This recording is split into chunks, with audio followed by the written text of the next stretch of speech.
Hey everybody, sorry I thought I had more time to do stuff before I did this video, but I had to let it get on train. And speaking of time, that's what we're going to talk about today.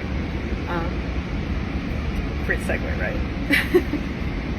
So, we're going to get it pretty esoteric, but it's really, really interesting, and I think it's important to understand. I'm going to be leaning very heavily on Eckhart Tolle's The Power of Now, which is a book that I really suggest you read and or listen to. So, in the book he talks about this idea, which is part of the mind, right? This idea that time is an illusion, and that time only exists in the moment, which is true when you think about it, right? Because it's never not now. Just sit with that for a second, right? It is never not now. It's the only thing that exists. I know we talked a little bit about this yesterday, but there was never a point in your life where your life was happening not in the now. Your life has always happened in the now. The past is just like a memory trace of past nows, and the future is just like a projection, a mind projection into the future of what we want or what a potential now might be. And a lot of times we identify so strongly with the mind because one of the reasons is because we identify with our past. Our past is what makes us who we are, right? Which is not true, as we know, because we are beings of light. Which is, again, maybe not your cup of tea, but let's just put it this way. We're not our minds. We're not our emotions. We are the ones using those and viewing them, seeing them, observing them, being it, like getting it. But we are not those things. And we are, so what does that make us? It makes us consciousness. We're conscious of those things. Okay. Getting back away from over here. So, the thing is, we hang on to the past because we think it defines who we are as people. But again, past only exists in the mind.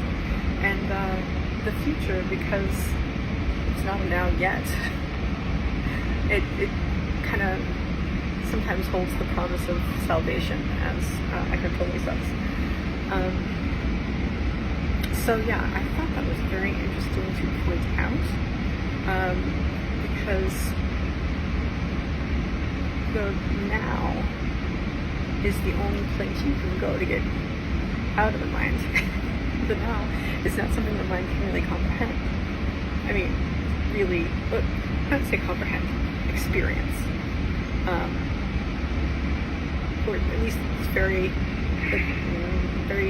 it's mostly past and present in our minds for most of us, right? Some Buddhist monks and stuff like that, the Dalai Lama, I'm sure it's different, but for most of us day to day, we are,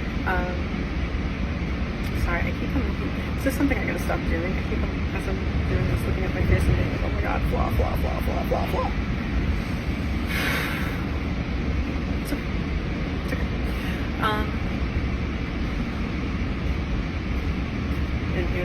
So here's a little interesting thing. Like, okay, I'm 46, fine, it's fine. I am 46. I'm not 46. This body has been alive for 46 years, and it's showing. But again, that's time, right? And yes, you can see, I'm not going to say ravages, but you can see the evidence of time. But you're seeing that evidence now. When you're remembering the past, you're remembering the past now. When you're thinking about the future, you're thinking about the future. When? Now. So, when you're in the moment, you're free from that.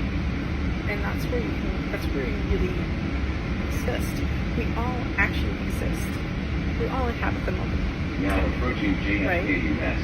We're all here, but are we here? So, yeah, I kind of thought that would be an interesting thing to bring up. It's another kind of perspective on being in the moment and what that means. And break we get from time. I've been actually memorizing, or kind of working on Hammer's model from To Be or Not to Be. He says like, who can bear the whips and scorns of time? It's like, yeah.